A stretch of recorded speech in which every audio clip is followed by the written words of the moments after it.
Hello, everyone, and welcome back to the Gospel of Comics. I am your host, the Church of Failure, and with me, as always, my trusty co-host, Ayrton McCartney, who has nothing to say, apparently. How's it going, everybody?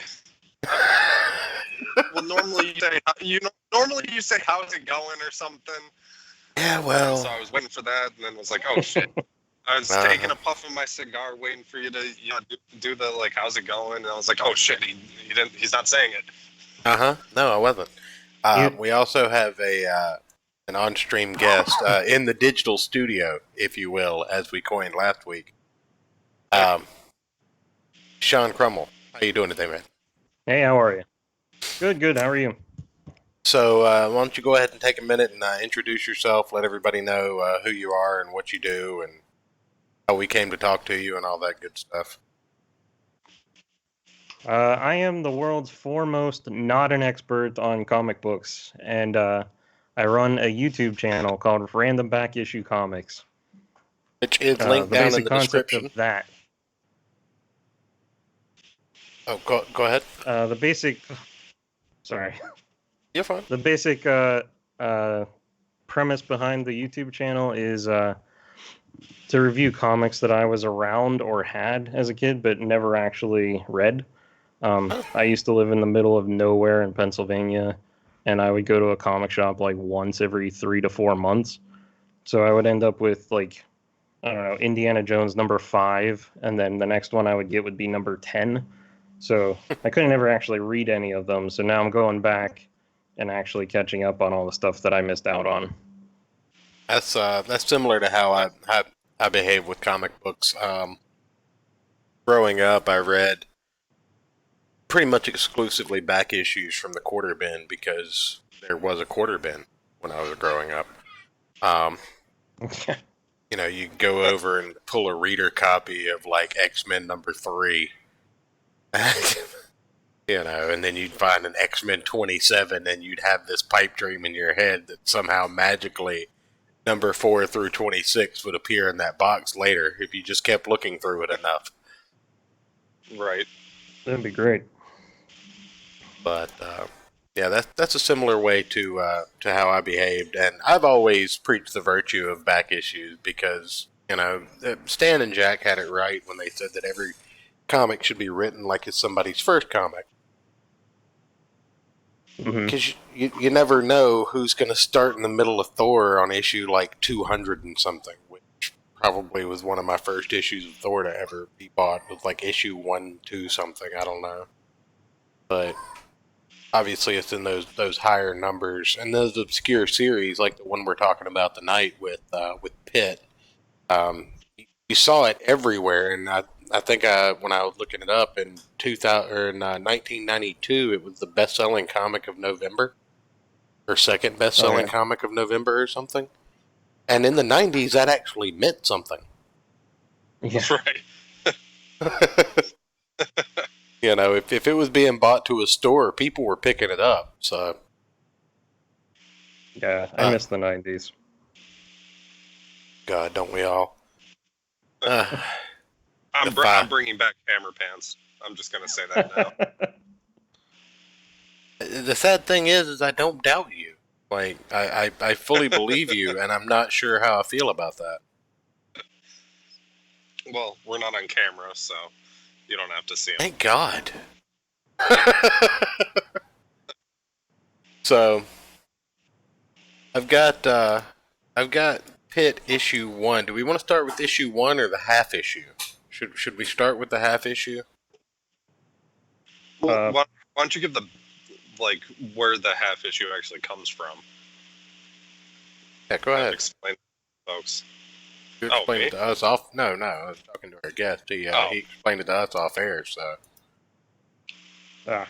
Uh, so I started reading issue number 1, and I saw the editor note for Youngblood number 4, and I didn't know that that was a thing. So they did a half issue of Pitt where he first shows up in the back of Youngblood number 4. He doesn't actually participate in Youngblood at all. That's just where it showed up. Later they would reprint it as like a half issue. right, which As anybody a, anybody looking at these issues can see that Pitt issues number 1 through 9 are on the image banner up in the top corner. And just looking at it now, the copy of one half that we're looking at is a full bleed reprint. yeah. But yeah, Pitt is created and drawn and written by Dale Keown. He had some help on colors and help on letters, but he did the art and the story for this, which I always find interesting when creators are so multifaceted, and maybe that explains the issue with the storytelling that we have that we'll probably get into a little later that we talked about before air. Yeah. So the first issue, well, the half issue as it's introduced, like you said, was printed in the back of Youngblood's number 4, and cover that they reprinted it with is amazing. First off, I just want to talk about the design and just how the character just looks and has such a presence. Oh yeah. Now, when we were talking about this, when we were setting this show up, I believe there was a comparison drawn between Pitt and the Hulk. Is that something that you brought up, or is that just something that we kind of came to in the discussion? Me? Yes. Oh, yes. I think everyone just gets that impression naturally. Didn't Dale Keown work on Hulk for a while, and then he like moved over to do his own thing? That does sound right. Here with Marvel, Dale Keown. Yeah, he worked on Giant Size Hulk, Incredible Hulk. He did several runs, and he did Hulk the End one shot in 2002 after his run on the Pit. He also worked on the Hulk Pit one shot in 1996. So Yeah, I love the design of the character, and normally I'm not crazy about when different comic companies basically rip off a character for another one, right. but I think he's different enough, and it's just a fun design to me. Yeah. Well, one thing. I don't know if I'd really call it a rip off. I could see maybe inspired by the Hulk, but I don't know if I go as far to say a rip off. Sure, you gotta start somewhere. Yeah. Yeah. And I mean, if we were going to start, Robert Plant. go ahead. No, I was gonna say, as Robert Plant used to famously say, "There's nothing new under the sun." Sure. So, no, not at all. And if we're going to start calling out rip-offs, I mean, the first place we'd have to go is Superman. Yeah. Well, basically any Marvel and DC character, one for one. Right. Yeah. Hell, there are even full series based on what happens when this character archetype exists in the alternate universe. The Squadron Supreme in Marvel is just the evil Justice League. Oh yeah. I mean, and then you said you saw the Amalgam show, so that's just a prime example of how Marvel and DC, see one another sizing each other up. They put Wolverine and Lobo against each other, for God's sake, and Lobo was a direct ripoff of Wolverine in its origin, rather. Right. Actually, I think you guys mentioned in that, this is a little slightly off topic. Did you say there was a dark side version in Marvel? Like in a parallel universe? Yes, there's one Earth in the Marvel multiverse that has its own Phoenix Force, its own Infinity Stones, and its own dark side because of the continuity of that Earth. That's pretty awesome. So Marvel and DC both have to exist in continuity of each other in order for any of the stories that have happened to happen. That's amazing. Yeah. So, and you have to also take into consideration that the DC universe is also currently where Star Trek is. Oh yeah. I mean, it's stuff like that, and because the Green Lanterns often crossed over with like Star Trek: The Next Generation and the Star Trek the original like with Kirk series. Yeah. It's I've always kind seen those on the shelves, and I've never understood how that happens. well, Space: The Final Frontier. You know, where you Of stumble course. across Oa Exactly. twice every Wednesday, Yeah. Right.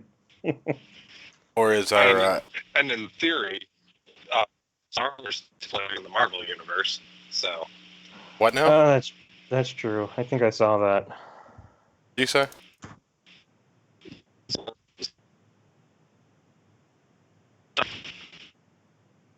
Are you talking?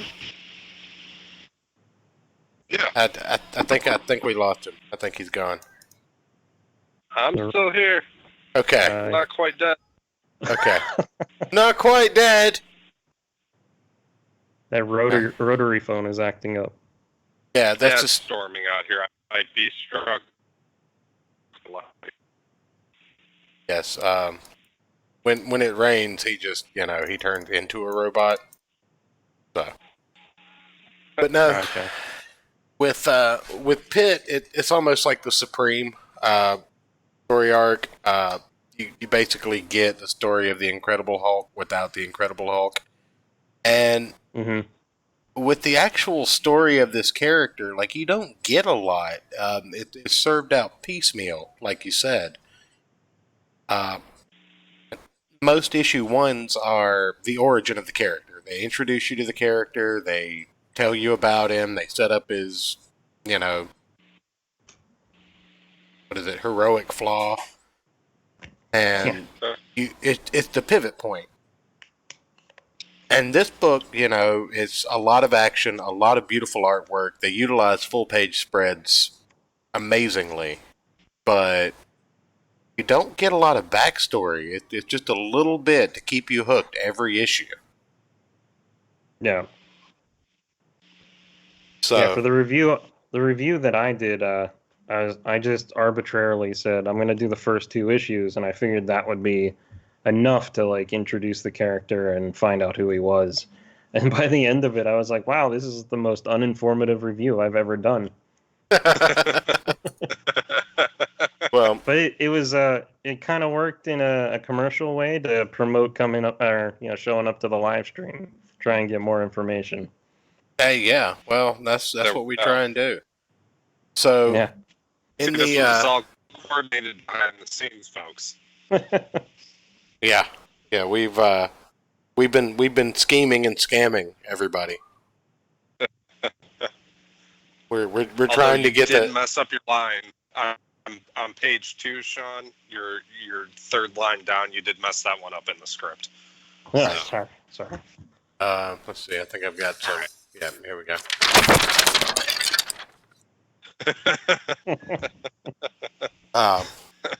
Shake the papers for everybody. Bring Yeah, on a don't rush Foley them. artist. That's right. I mean, I've got a PowerPoint that I'm going to pull up later. Perhaps. Anyway, the half issue of Pitt is basically the introduction. There's a 2-part story, the half issue that was released on Full Bleed, but it basically introduces you to the character. He just essentially poofs into Earth, like you do when you're an alien. Because why not? Well, it's the like first 10 minutes of Terminator, basically.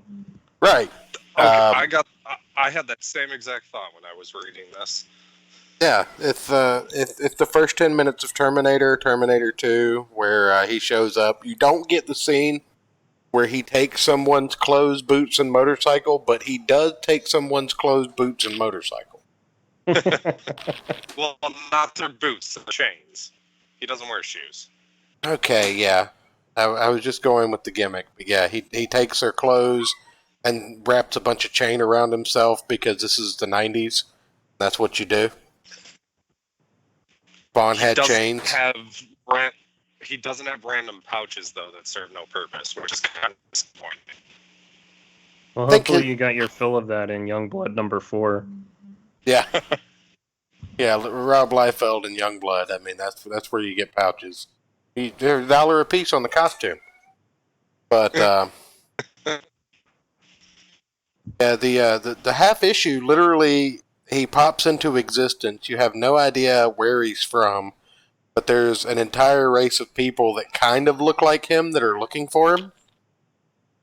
Yeah. So let's see, what page was that? Page 3. Everybody turn to your copies. I'll pull that up. You also have this character that looks kind of like the Blob from X-Men. Yeah. Yeah, the one with the buzz cut. Oh, yeah. He looks like Fred Dukes. But you've got this war-torn guy that kind of looks like the Pitt, and if you haven't read this full on, like you would very easily confuse this for being the Pitt, because it's not explained that he's a race of these people called the Creed. Yeah, that's true.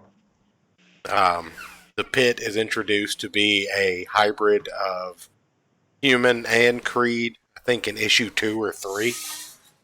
So, but just looking at this artwork and having seen so much Cyberfrog, I kind of get that feel from this artwork a little bit. Like, I'm not saying that it's a knockoff or anything, and obviously Cyberfrog is much more intricately detailed. But I get the same kind of feeling from this art, and just looking at these 2 pages, I mean, there's a lot of love and care into this artwork. This isn't something that was just scribbled on the page and sent to print. Not like a lot of what you get in modern times. So that's already a boost in it for me. Yeah. Ask me about my feminist agenda. I'll not, sir. But just looking at all the detail in the background, like in this this panel on the right-hand page, right in the middle, where the back wall and the door are clearly visible. Just look at all that hatch work and all the line work in that back wall. Yeah. Yeah, there's oh man, like this, and I've been reading Danger Girl because that's going to be my next review, and I'm when I'm not doing YouTube, I'm doing my own comic, and just the amount of detail that these guys put into every single page, I'm always like, oh my god. Well, people, that's the number one criticism that I hear for Ethan Van Sciver most of the time is that Cyberfrog's late. And I get it, and he's explained multiple times that, this first crowdfund, he wanted to get it done right. He completely undersold the printing process and the amount of time it would take him to draw a book and do it the way he wanted to do it. But it takes a lot of time and effort to put into something like this, and a lot of people don't have that respect for it. I mean, even the big 2 putting out the crap that they're putting out, they're 3 months out. They have a 3-month head start before they have to go to press. Right. So plus it's like an army of people doing every single thing. Right, if you're behind, they'll pull in another artist to help finish your issue if you need it. These independent creators don't have that. And once we get past a couple of these issues, if you want to take a break and talk about your comic, I think I knew that. I don't know. You're not running a campaign yet, right? Oh no. It's taken me so long to get to the point where I'm at that I want to have like a good chunk of it done before I even start trying to do that. Plus, I need to build up more followers that would actually be interested in buying it. Oh yeah, that's the trick of it, is get people consuming your content, buying it, watching it, reading it, whatever it be. You've got to get the people to do it, or else it's for nothing. I'm totally following the Ethan Van Sciver, John Malin formula of trying, and Diversity in Comics, of trying to build up the YouTube channel and then converting. Yeah. Right. But it definitely helps. Getting back to the book real quick, though, we find out that this alien race has captured one of their own, and they've got him in this supposedly impossible to escape, impenetrable cell. And when they go to interrogate him, he's gone, just broken out. But he didn't take his chains with him. As we know, he shows up naked with no chains.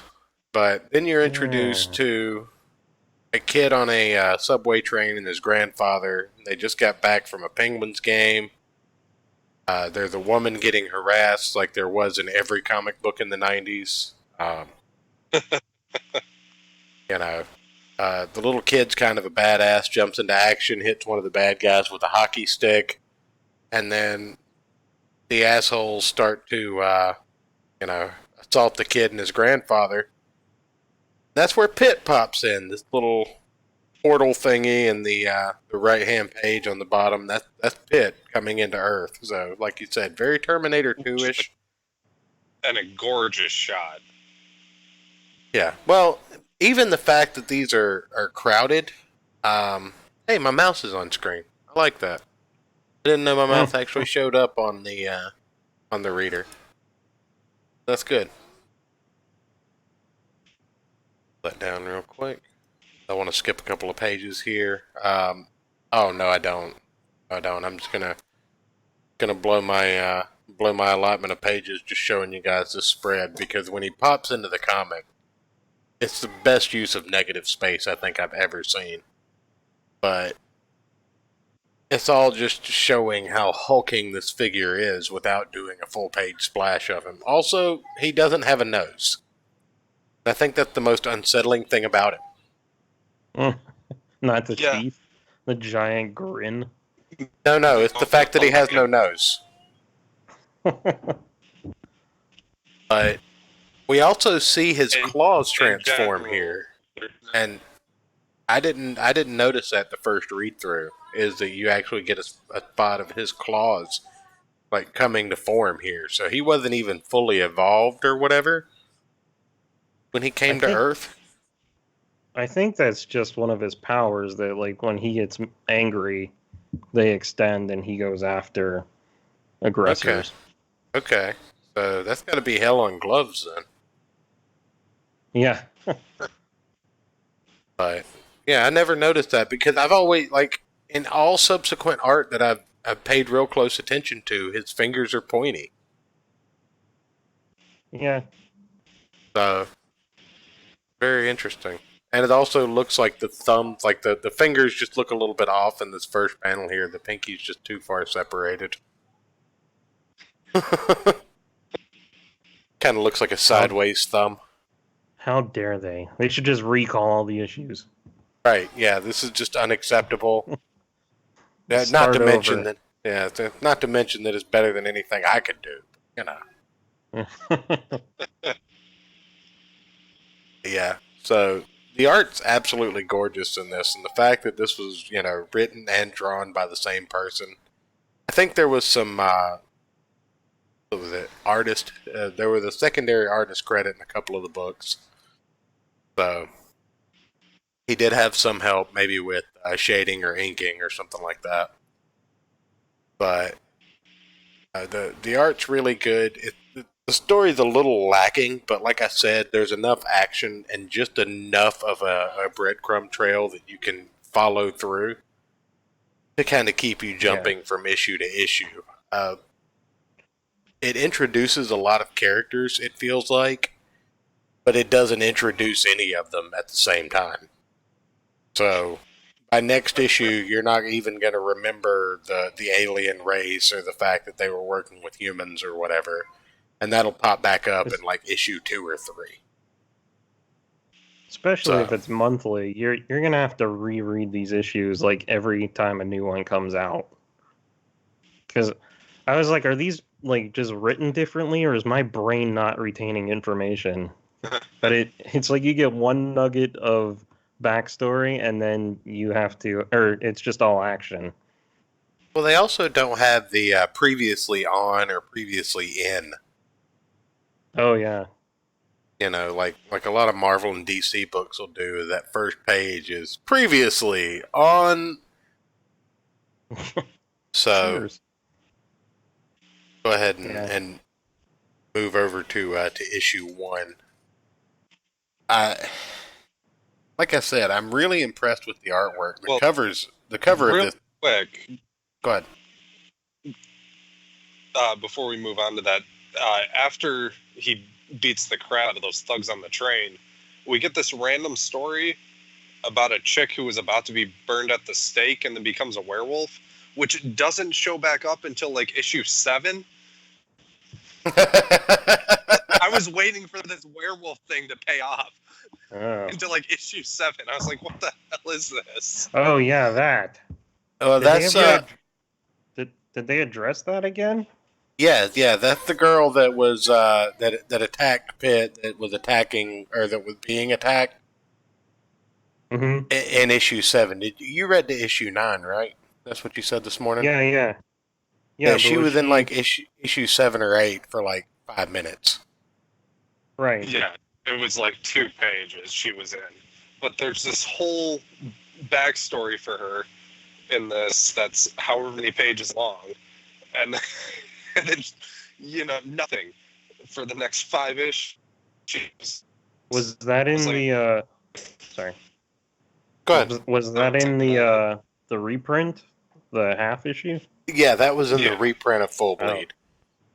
Because I found it digitally, the Youngblood 4 that had the mini comic or whatever, and it wasn't even in it. So she was just there, and then a werewolf, and then gone. And I was like, are we going to talk about the woman that turned into a werewolf? Absolutely not. Yeah, there's a whole backstory in the reprint. Nice. Yeah, I have to look that up. It's Sorry, there's more for you to read. Yeah, it's not bad. Also, I'm sorry, my voice seems to want to break up a little bit. I think it might be getting a little bit of a cold. That's fine. I do have a cough switch, so if I go quiet for a second, that's what I'm doing. Okay. But no, I didn't get into that because she doesn't pop up in the first 6 issues, and I don't think we're going to make it through all 9 tonight. Right. But yeah, I just wanted to bring that up as diving into this. Never read or heard of this before. I was just like, oh, some random werewolf story from back in medieval times when they were burning witches. What the hell is going on? Yeah, no, nobody knows. But I mean, then there was fun, but I liked it. But it was just super random, and I was so confused. Well, that actually ties into the story. In like issue like 7, 8, or 9, I forget which. There was like this random dinosaur story. Like kids are running from dinosaurs, and I'm like, what is this a part of? I have no idea. It feels like, and when you get up into those upper issues, you kind of see why the book didn't carry on past 20.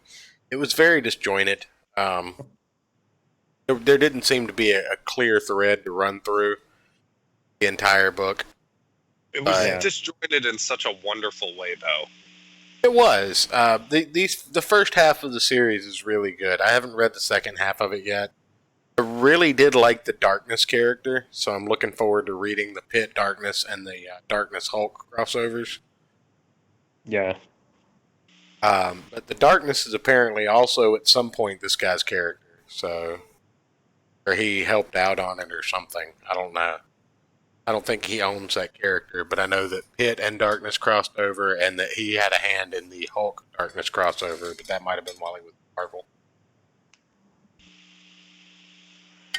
No, the Hulk Darkness crossover was 2004. So, yeah, that was in 2004, and maybe he didn't have anything. Oh no, he did. Darkness Pit 1 through 3 in 2009. The character didn't make it back in 2009, 10 full years after its initial run ended. So, I don't know that Full Bleed Studios is still in service. I don't know. Apparently, Dale is a Canadian. That's why hockey was mentioned in the book within the first 5 pages. Yeah, but it was it's a Pittsburgh team, the Penguins, and they're in New York, and the kid's a fan of Mario Lemieux, and I was like, "What city is this?"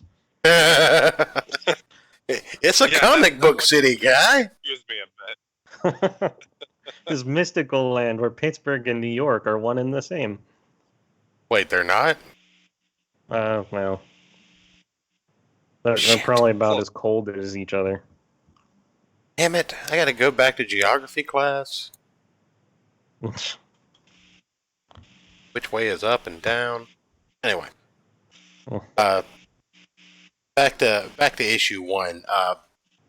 This cover is amazing, and I have seen it 7,000 times in my career working at a comic shop. Because people bring in this comic book in collections all the time. Like, you really can tell that this was a really big seller. Because every big collection I saw working at that comic shop had at least 2 copies of this in it. Most of which had never been read. It's a great cover. Well, it is, and in 92, people were buying comic books that had the number 1 on them because they were going to be worth money one day. Just you watch, buddy. Right. Thanks, Superman. Yeah. Thanks for ruining that. Thanks, Obama. Oh, dude, people were paying like $30 and $40 for the Death of Superman the day it came out. That book's worth $6 now. Yeah. Yeah. It's crazy. Joke's on you, assholes. Yeah. I've got like 4 copies of that book still in the bag with the little black paper armband that they put in there. 90s comics never cease to amaze me. But just you wait. My 92 Toyota Camry that I have sitting on the driveway, that'll be worth something in like 70 years. no, probably not.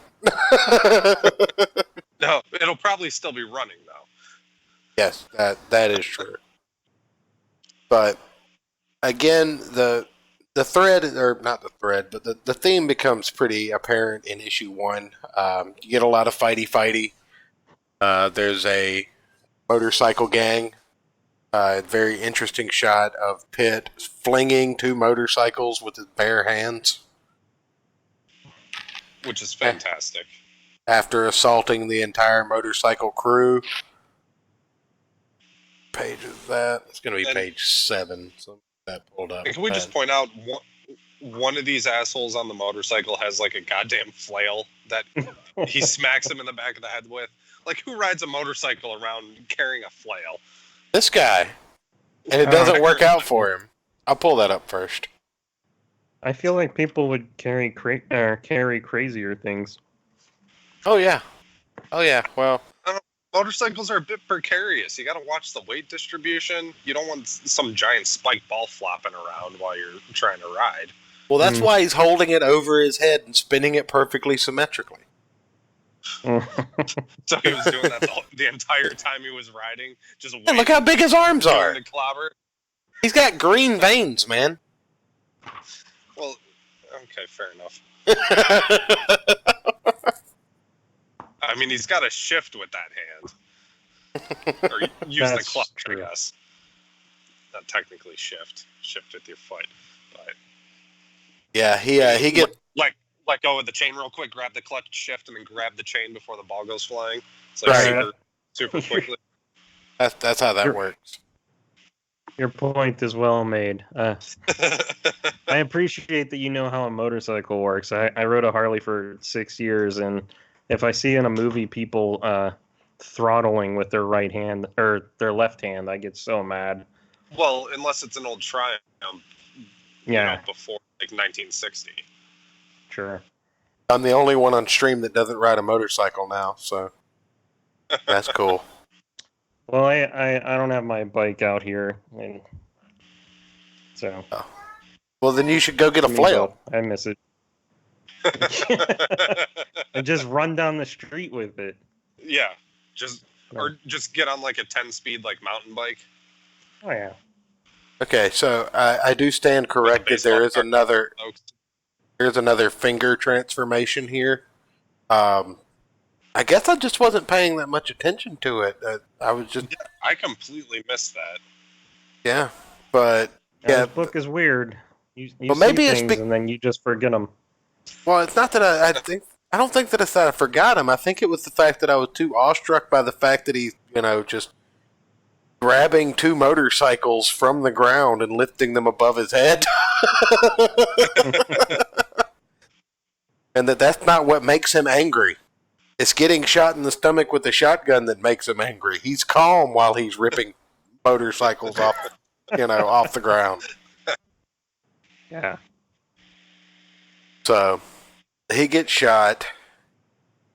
It doesn't work, obviously. But again, we don't really get a whole lot of story in this until a couple of pages later. The kid from the half issue wakes up having a nightmare. This basically because of the Pitt, however you call him. His name is Pitt. That's never explained why his name is Pitt. It's just Pitt. Sounds cool. Fine. Right.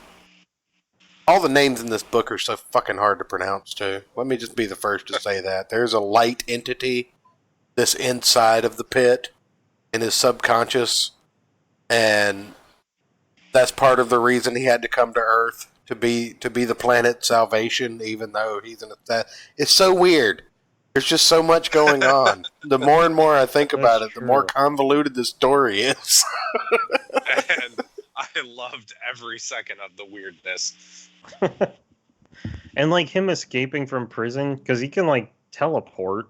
Like he does that more than once in these. But yeah, I don't know. It was Again, strange. another power that everyone had in the 90s Image comics. Personal teleportation. Vaughn had it. Pitt has it. I'm pretty sure the Youngbloods have some kind of teleportation device.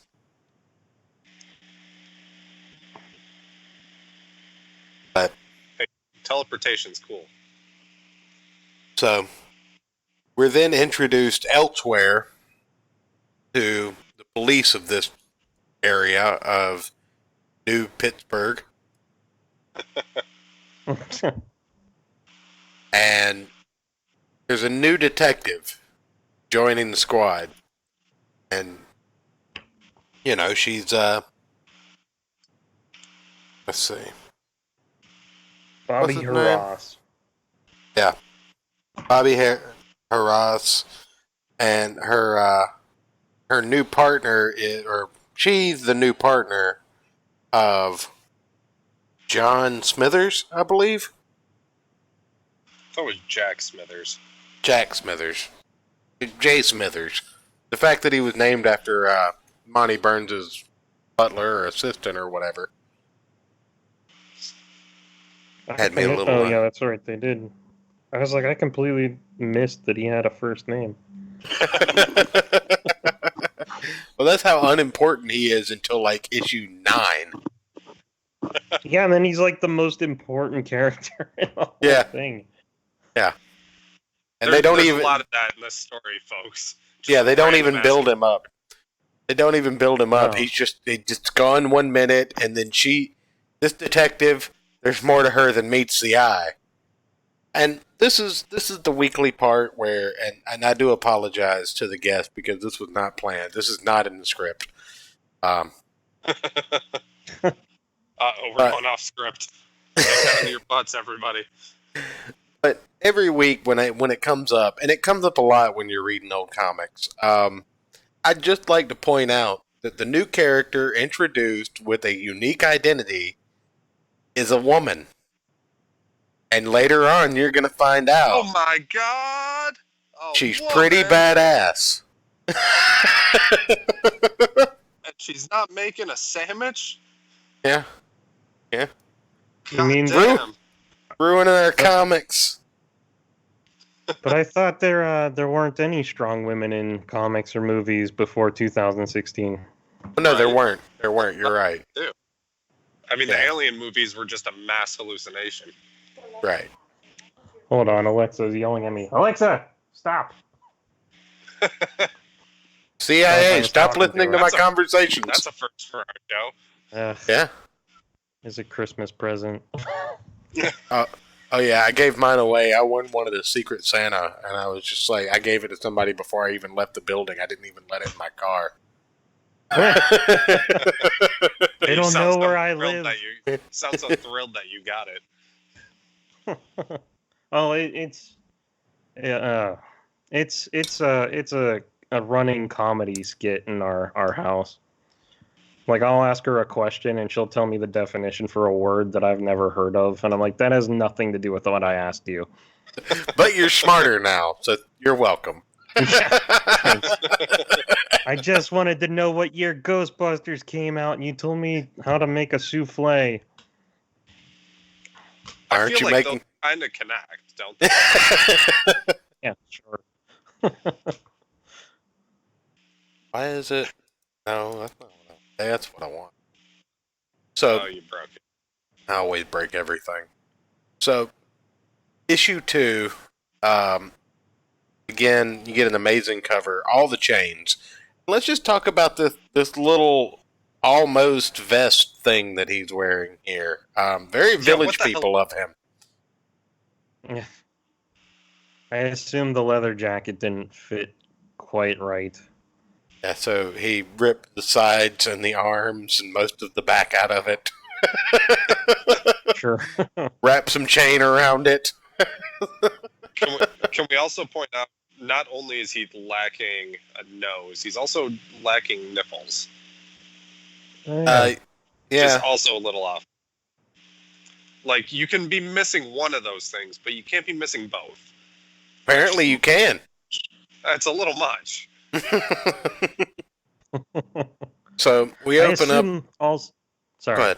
No, go ahead. The chains on him. I assume that those were meant to be like motorcycle chains, because otherwise I have no idea where he picked them up at. Because comics. Okay, yeah, that's right.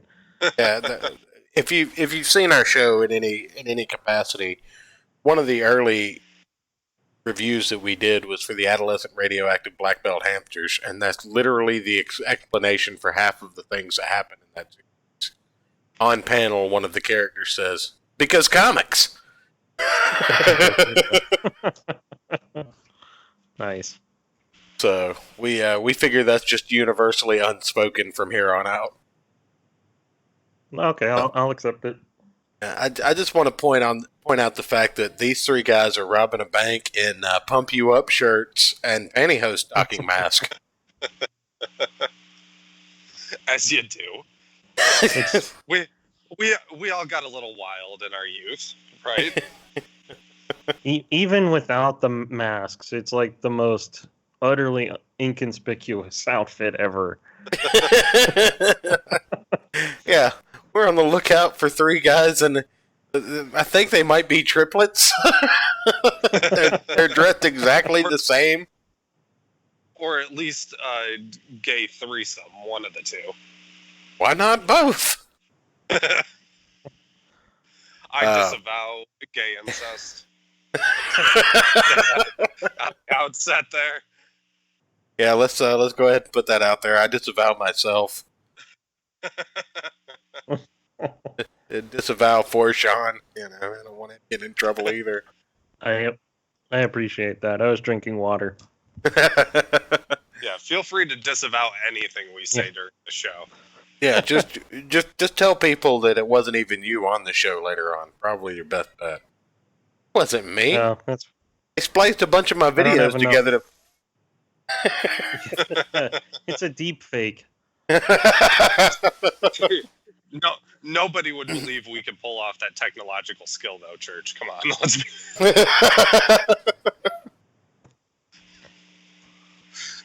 Yeah, there's a random bank robbery happen. I believe this is the grandfather, if I'm not mistaken, in the bank robbery, or at least the style of someone who who likes to be Father too. Yeah. So I this thought guy's it was just the bank manager. it very well may be, but it looks like the grandfather. That's what I'm getting at. The style of that face is just something that this guy likes drawing. Sure. Because you've got an old woman in purple, you've got a hot blonde in purple, and you've got a guy with a very strange part in his hair and glasses wearing purple. So color palette for this issue off to a great start. That guy's the bank valet, I assume. Yeah, that's right. He's going to valet the getaway car. Rockefellers. Who was a valet at their bank? Rich people, I assume. I don't know. Absolutely. I'm not rich. So, again, true to form, leading with my mistakes. There's also another finger transformation in this book. When you see now Pitt, we're gonna notice every single one of these. We probably we probably missed one in every single book. Every issue, yeah. There's got to be one in every issue. Just to make me look like a fool on my own show. I did read these books. I just didn't pay any attention to the finger transformations. They literally add nothing to the story. They're cool, but there's cooler art on all the pages that they're on. True. So, you get the Pitt driving up to catch these bank robbers who have snagged a woman because they were identified, like you do. Yeah, because there always has to be one dumbass dickhead friend, and that guy that took his pantyhose off just happened to be that friend. Right. So, Pitt saves her. She drops off, or she explains to the cops what happened. And then there's an explosion in the middle of a building because why not? They're Creed bounty hunters now. These were shown at the end of the last book, but you were given no clue who the hell they were or what they were doing, and now you know, I guess, apparently they're after Pitt.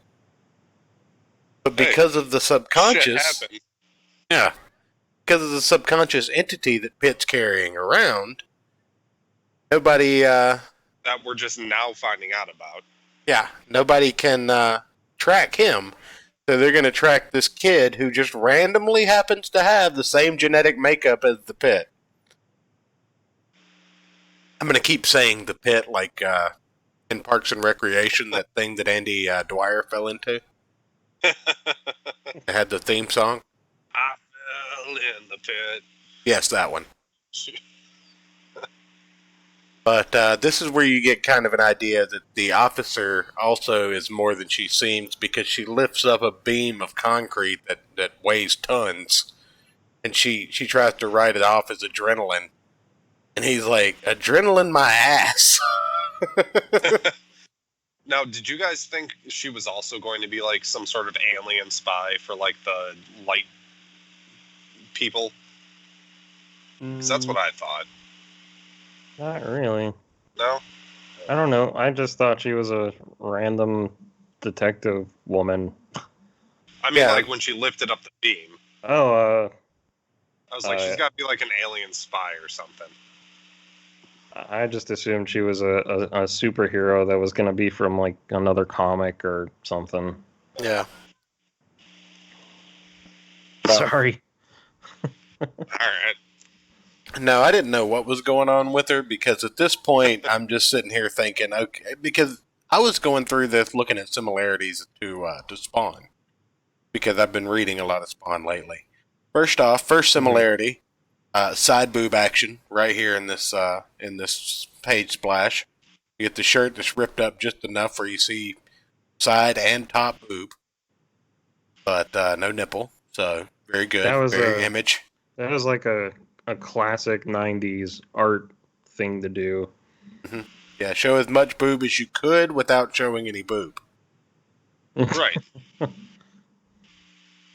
But anyway, I mean, what yeah, else that's are you?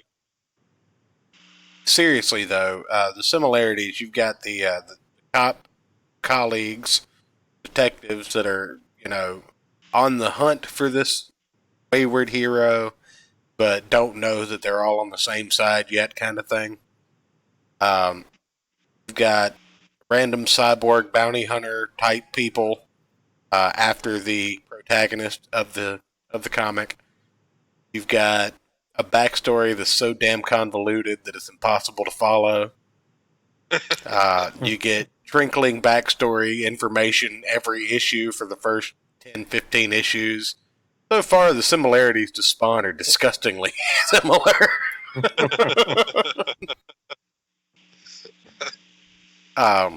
Not saying it's a ripoff of Spawn. The concepts are completely different. I'm just saying, Spawn got chains, now Pitt has chains. It's a '90s thing. Right. There's But- bound to be crossover with people you work around. Right. Right. Well, a lot of the same artists did. Well, hold on. Novel Bro in chat. Smithers call the trapdoor guy. He's doing that thing again. But yeah, I was just looking for similarities between this and Spawn, and when you actually get to looking, there's a lot. The weird obsession with kids being super important to comic books. Cyan is one of the only characters that doesn't see Spawn as like a demon devil type person in Spawn. Whereas this kid automatically understands that the Pit isn't a bad guy. Yeah, How do you explain that? Go ahead. There's a lot of Pitt shows up around like normal humans, and nobody really seems to question it all that hard. Right. You'd think it was just Arnold Schwarzenegger. Also, his skin color changes from page to page. Goes from flesh tone to white to gray. Comics. Right. So, like I said, the bounty hunters track down the kid that shares the genetic makeup with the Pit for some unknown, completely random reason. And obviously, Pitt shows up and thwarts them, like you do. Oh, and do we have another finger transformation we missed? Let me see. I think you're good on this one. Yeah, I think there's only one in this book. Okay. But yeah, you get a couple of really interesting shots, like Pitt getting shot directly in the face, point blank, and living. So I loved that part. I Yeah. loved how he looked. Oh yeah, absolutely. And again, another similarity between Spawn. Characters that regenerate and also have messed up faces and can survive point blank gunshot wounds. Yeah.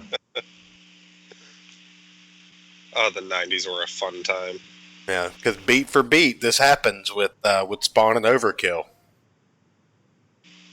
But again, they happen at almost the same time. Yeah, and you could just release the most batshit crazy things you could come up with back then, and people would eat it up. Oh yeah, they just put it in the Youngbloods.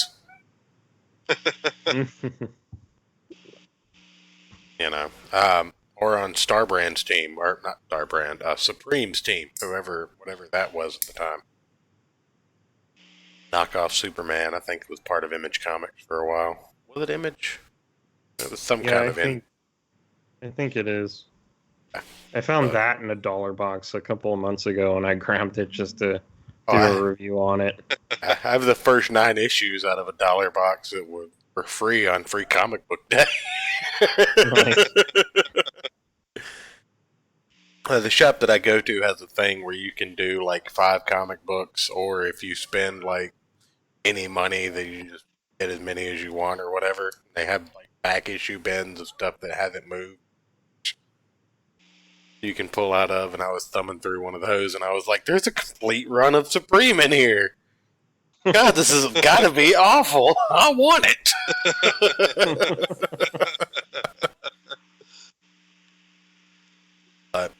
No, this is kind of a recurring thing as well. I think this is the third or fourth time he's been shot point blank and survived without any major injury or detriment to his person.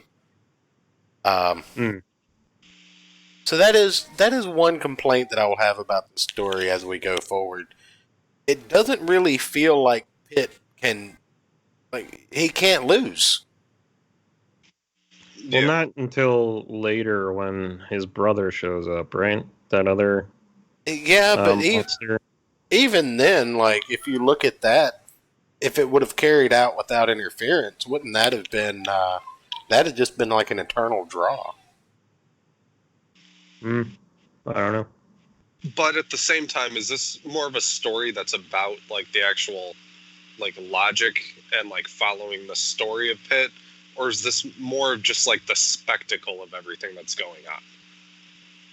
This is definitely a spectacle story, I believe. Yeah, so I don't know if that didn't really play a role in my enjoyment of it. It was just, this is insane and wonderfully gruesome, and I love it. So, That's true. I think you like comparing it to Spawn. If it was gonna be driven purely on the character, you would have like more of his introspection. Yeah. With the Child of Light voice or whatever. Right. Well, as you grow further and further into this, I think it becomes more apparent that at least this first arc isn't about Pitt as much as about this kid. Yeah.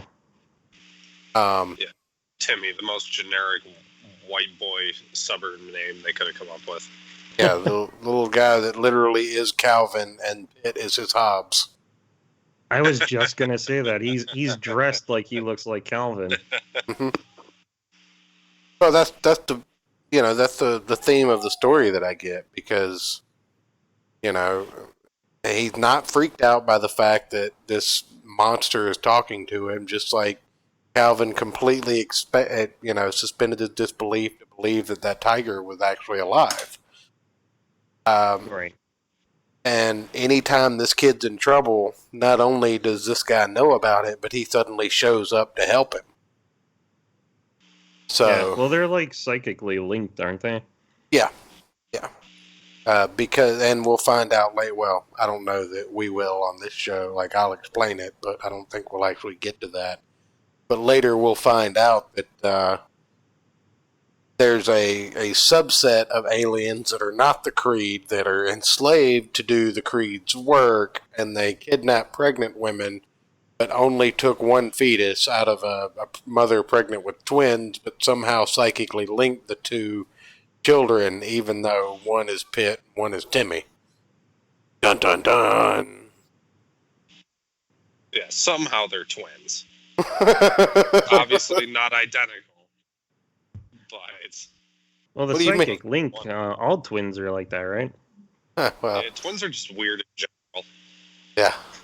My wife has a twin brother, and I always tease her that she can feel his pain. Yeah. But so that's when you take a wiffle ball bat and you do a quick like sack tap with it and be like, "Hey, honey, did you feel that?" That's messed up. Yeah. Welcome to the Gospel of Comics. Tricked you.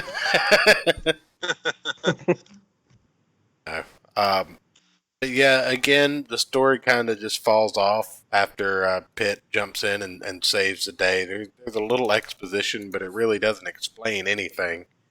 You get to see this character, Zoe. If I could remember his name. For what? What? the father character. Oh, Zoidbot or something? Yeah, Yeah, yeah, Zoidbot. right. It's something that I can't pronounce, so that's definitely a thing. One of my pastimes on this show is listening to Church try and pronounce weird names. Oh, Yes. sorry, I spoiled it for you. That's Oh, okay. it's okay. I'm still gonna maul it. Um, yeah, issue 3. Damn it, every single time. Issue 3 opens up, and now we have the quintessential evil rednecks stopping to shoot a doe in the middle of the street, and That they even call Bambi. Like, really? yeah, Are you gonna be that on the nose with it? yeah, and this is before the MAGA hats. We have a red Ford hat, which for Which is anybody in almost branding, more. yeah, I was gonna say for anybody in branding, you would know that Ford logo is blue. Hmm. See, But this scene doesn't even bother me that much. They needed to do something worse to make these guys seem evil. My no, uncle, no, when my uncle was a kid, yeah, he used to shoot deer from his front porch. So this is yeah. nothing to me. Yeah, no, I'm just saying they definitely tried to, and they do it in a way of making them kind of an asshole to the dog. But Yeah, Pitt just shows up, and he's just like, I sense that I don't like these people. it's a little judgmental, isn't it? Yeah, yeah. Well, I mean, I think you get to be judgmental, and correction, Ayrton, he does wear boots.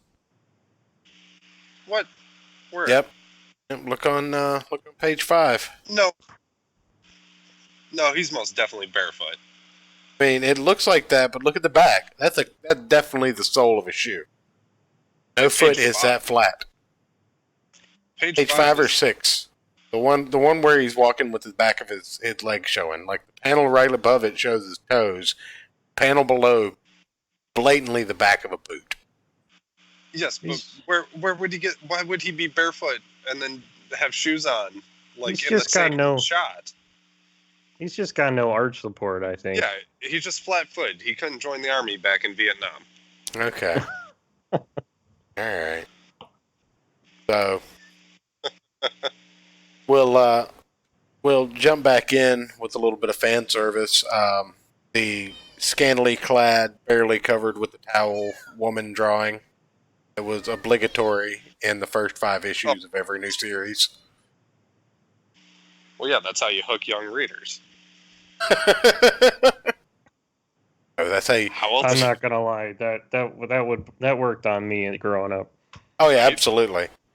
But the older I got, the less and less I actually appreciated the cheesecake factor in some comics. Like I'm like, okay, all right. I think that's because the access to actual pornography increased. Right. Yeah, we got Google at one point, and we were like, damn. All right, then. We figured out how to shut the firewall down. Yeah, give your computer age just to see a boob. But again, we get a little exposition on a side character, but not Pitt. So we now know more about this Ray Cree, Reiki. Bobby, yeah, Reiki. Oh God, the jokes. Not the jokes.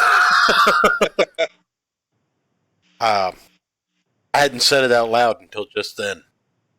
But yeah, we find out that she's like a secret agent for some government institution that's not the Youngbloods that are investigating this whole hit thing. And they're somehow caught in the middle of everything and have no idea what's going on. But we get some of her backstory, and yeah. So Their whole organization I found questionable. They were like a DNA company or something, and then they were a task force, and I was like, okay, it's just a bunch of superheroes and an excuse to introduce new characters. Mm-hmm. Yeah, but there's also apparently a symbiote named Zoivod, who is explained to be the father of Pitt because it was his genetic makeup that was used to splice with human genetic makeup to make Pitt and his brother, even though Pitt came from one kid and his brother came from another kid. I don't understand. You had Yeah, twins. Why didn't you just make two? Yeah. Just take the twins from the one person. Yeah, like, why would you double your work? Why send one kid back?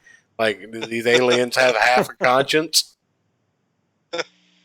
And But the also, art- he's like, I'm your father, but it's like, well, the kid was already made. You're just kind of screwing with his DNA. Right, like, you're my father, like Steve Rogers is every other super soldier's father.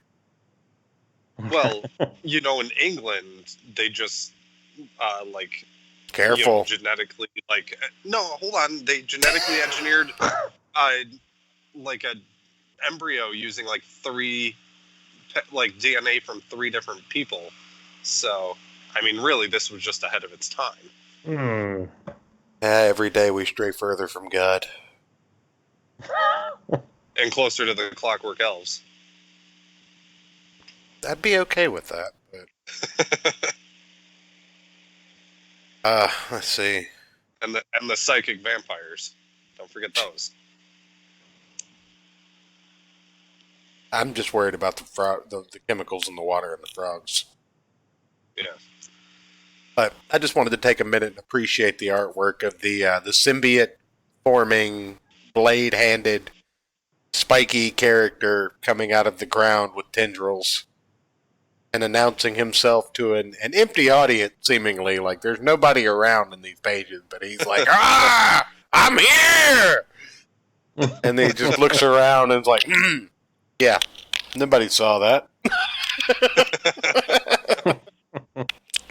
Bit of a drama queen. Kind of reminds me of Emperor Nero in the 2nd century. But, yeah, he actually broke out of the husk of one of the assassins somehow. That's not really... Which I'm still so confused about. Yeah. So the investigating officers try to shoot it, which is what you do when, a giant monstrosity with clawed talons and assumingly made of liquid steel tries to attack you. You just shoot at it a few times until it utterly eviscerates you. I'd be calling the Land's End to have them expedite me some new underwear and pants. Whatever floats your boat. I'd be calling ICE talking about illegal aliens.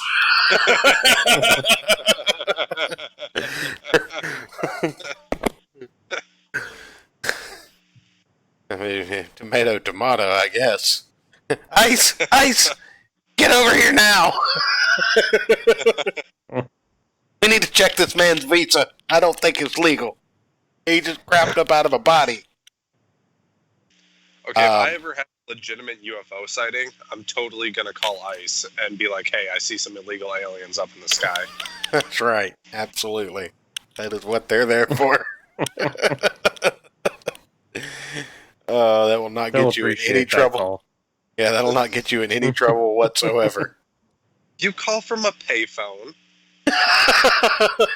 I'm not going to use my cell phone.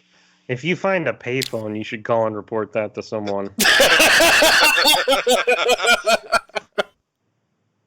I was gonna let it go, but the guest said it. I have to laugh at the guest joke. It's a good joke. Actually, I'm pretty sure I know where a payphone is, but I know where half of a payphone is. Yeah, I don't know if the receiver's still attached, but the box and the buttons at least are still there. Even when payphones were common, I don't think we had any functioning ones in this city. Maybe at a high school somewhere. I don't know. But adding on and extrapolating on this kid's just awful week, he gets kidnapped by Zoivod. And you get this panel of a cop basically fainting, which is fantastic. So I should actually pull that up on the screen, I guess, and let people look at it. But yeah, the kid gets kidnapped again. The grandfather, who's obviously not picked up on the theme and the pattern here, is surprised that someone's coming after the kid because that didn't just He makes happen that 10 face a minutes ago. lot. Yeah, Yeah. it didn't already happen 3 times this week. So He's like doing that face coming out of the door, and then on the next page in the bottom right corner, same face. yeah, they just cock his head to the side a little bit. Hey, it's been a crazy couple days for that old dude. It's surprising he hasn't had like a coronary or anything yet. It's true. But that obviously leads the Pitt to rush in and fight Daddy Dearest, so to speak, and that leads to continuation of issue 4. And if you think I'm skipping a lot of stuff, I'm not. Yeah, we're not. Yeah. Like I do like that. I do like that one shot where Pitt becomes aware that Timmy's in trouble again, and he's like screaming with space behind him. Oh and yeah, through him. yeah. Oh, Let's. yeah. I can pull that up. Give me 1 second.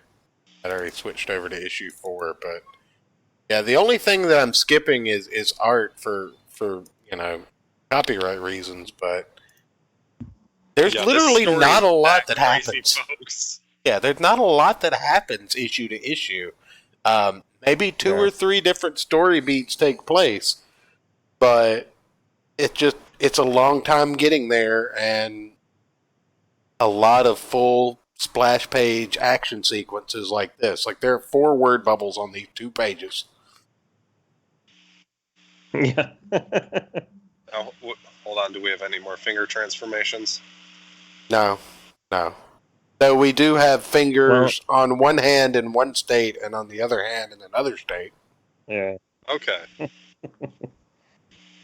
I still can't believe neither of us noticed that reading through these.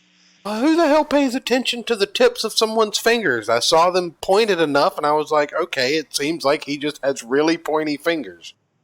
Yeah, well, I mean, in that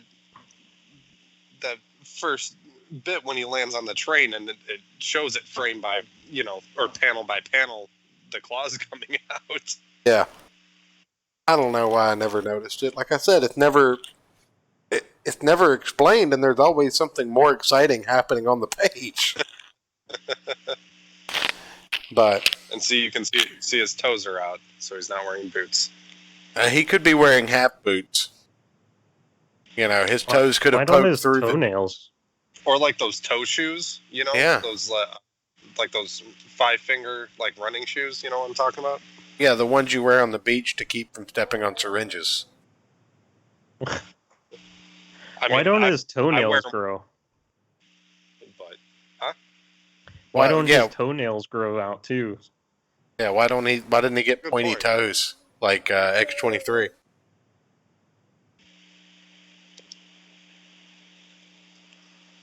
I mean, technically, X-23 wasn't created yet. No, he could have copywritten that idea. Yeah. But I figured I'd pull that back up so you can see the eternity pit. Just gorgeous. Love that shot. Oh, I thought you meant like gorgeous, like fabulous. Like he looks great. No, just the presentation of the artwork. You're gorgeous, darling. I just want to congratulate these two on their great dental hygiene. Heck yeah. Yeah. On the cover of issue 4, yeah, it's just no cavities, no malalignment. I mean, even with fangs, everything's right where it needs to be. Does Pitt technically qualify as having a hair lip? Yes, 100%. Full head of hair lip. But this this kind of wraps up the idea that Pitt is not the idea, but the story arc where Pitt's going after his father figure in this iteration. Um, Again, not a whole lot happens, but in this issue, let me get it. I mean, don't get us wrong. A lot of stuff happens, but at the same time, it doesn't. Right. There's the usual.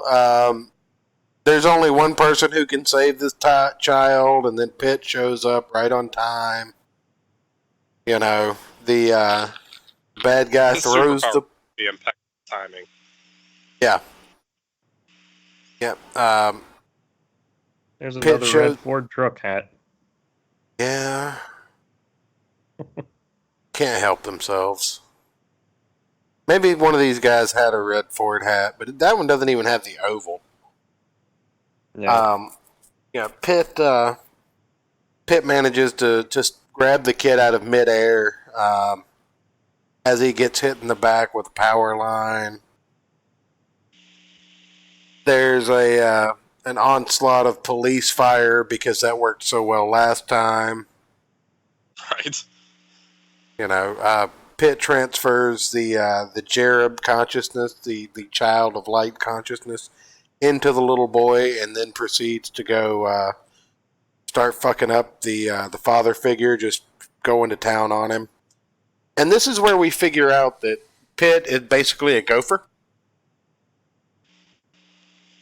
because he's done it a few times, but he emerges from the ground and is explaining that, it's almost as quick to get through the ground as it is to get through above the ground. And, It's like honey badger. Don't give no fucks. Yeah. I like that he, like the previous panel that you see him in, he looks over his shoulder like he's going to charge at the guy. And then the next time you see him, he's just bursting out of the ground. And you're like, what just happened? Mm-hmm. Yeah, he gophered his way underneath, man. It's the element of surprise. No, I dance like at the end. Hold up, you're breaking in and out. Man. Yeah, try that again. I picture him doing the gopher dance, like Jack right before he spurs the next Zoidbot. You pictured him doing the gopher dance right before he gets into the fight. Yeah. What is the gopher dance? Like at the end of Caddyshack. Oh yeah. Yeah. That's the groundhog though. That's a groundhog, not a gopher. Close enough. Man, they're both varmints. I was about to say that's marmotist.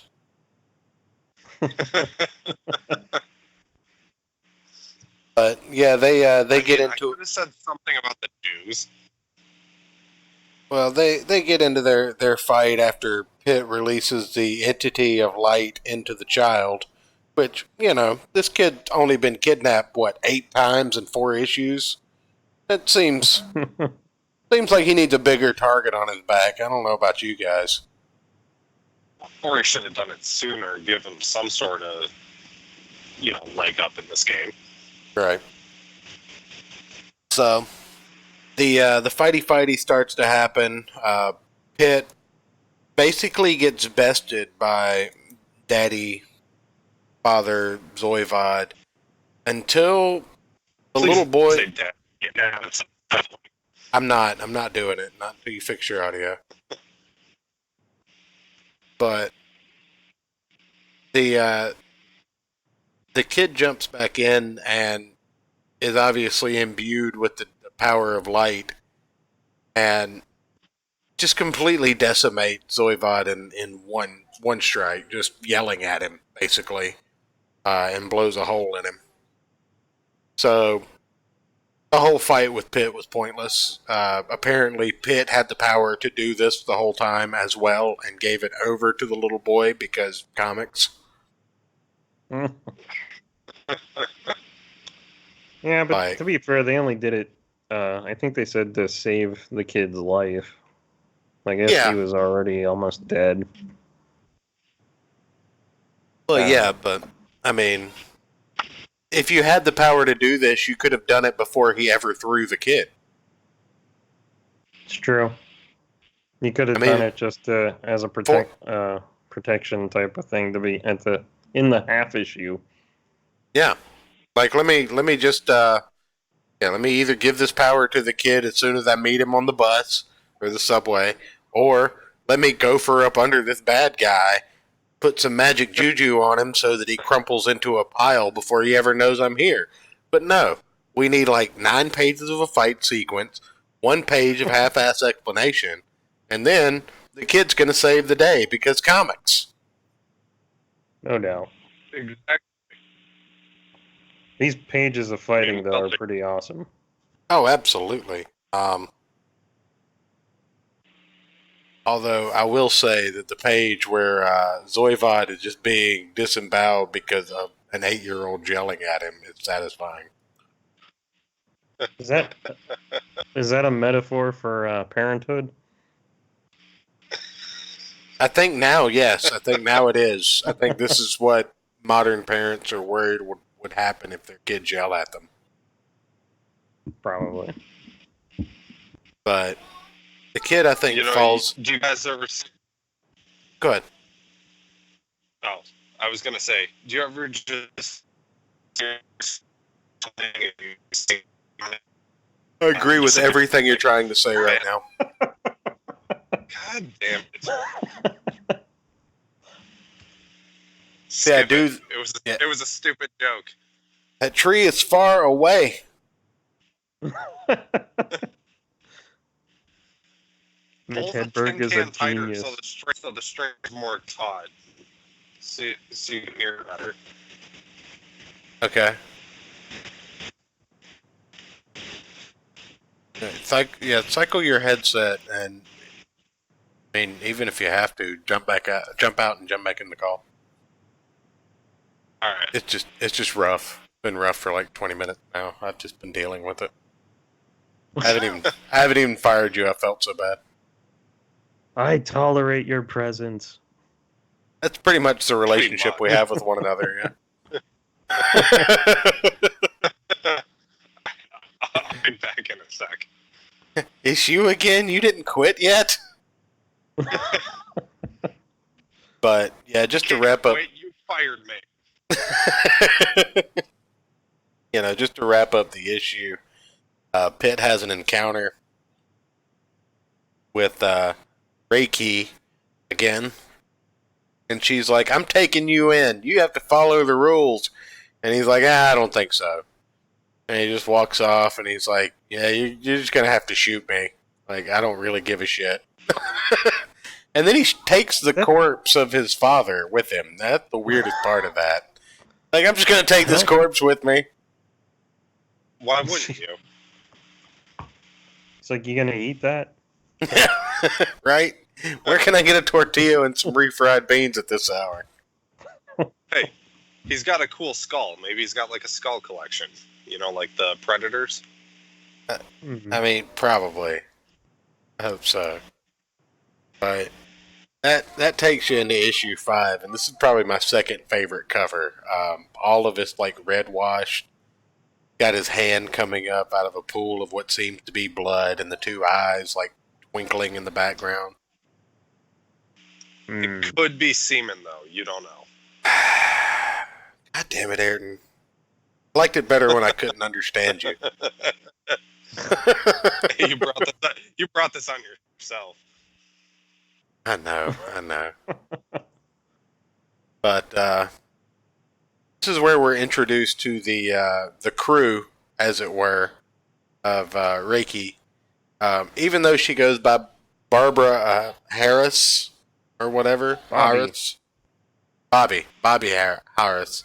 She's been going by Reiki ever since we've seen her here. we've all but forgotten about the fact that she's a detective and has a partner in the police force. A police force, which I'm assuming at this point, based on the last couple of monster attacks, is basically down to rookies and corpses. And meter maids. They were all killed too. By roving gangs of bikers with flails. Yes. Which are a common problem in New Pittsburgh.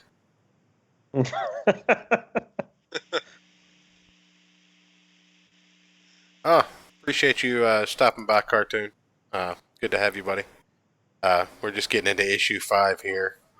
So far, you've missed everything, but that's not as much as you would think. Mainly us laughing at the absurdity of the plot of this comic. There's a plot?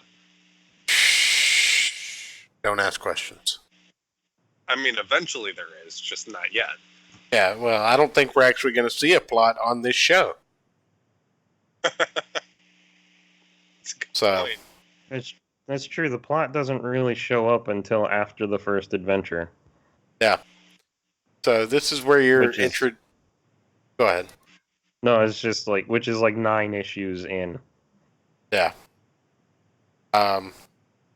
This is where you're introduced to Dale Keown's version of the X-Men. So you have a lady in zebra pants who we have no idea who she is or what she does. Oh, she vanishes, doesn't she? Yeah, she just You never see her again. Nope. Maybe her power is she turns invisible. Probably, but no. She stays back with the. She looks like she should be an extra in the music video for that "Damn Yankees" "High Enough," you know, where Ted Nugent deflects bullets with his guitar solo. How do you deflect bullets? With Peter Frampton? I'm talking about? Oh, I know. But anyway, we've got a chicken zebra pants who never shows back up after this issue. We've got what I can only assume is North Star from the Canadian X-Men, and another Hulk type character who's just basically based off of dumb smart Hulk. And Savage Dragon. Oh yeah. I don't think about Savage Dragon because it angers me. Okay. Sorry to bring it up. Oh, you're good. You're good. You didn't know. You triggered him. That's right. That's right. I'm gonna rage quit the stream now. We also do jazz hands instead of clapping. That's right. Oh, nice. Point of personal privilege. Perfect. Yeah, this ragtag group of people essentially has a strong lady, a strong flying guy, a strong green guy, and a character with a mullet that you only see in 2 pages. There's also the black guy with the samurai sword. He just guards the door. His name's Shiro. Oh, Shiro. Yeah, he just guards the door. Oh, yeah. That's apparently what his job is. But, so he's a doorman. Yeah, essentially. That seems racist. And right on cue, I guess. Right on cue, we're joined by my 2-year-old. She likes to jump on the show, right as we get to this hour-and-a-half mark. And this is where we're reintroduced to the werewolf lady. This issue. Mm-hmm. So we find out that Timmy is in the hospital and has lost his hair. So this is very quickly coming into the Ghost of Christmas Future territory. Pitt is... I was in cancer, but... well... no, the entity made his hair fall out. Um, understand. But Pitt is keeping vigil over him. See that, but then he's distracted by three thugs that apparently have given a woman 10 grand for something. Yeah.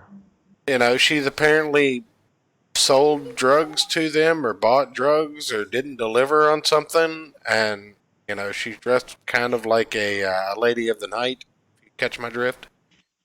And these street level thug type people who definitely don't look like they need to be doing $4,000 drug deals with ladies that look like this decide to grab her and drag her off into an alley in which they're stopped by Pitt.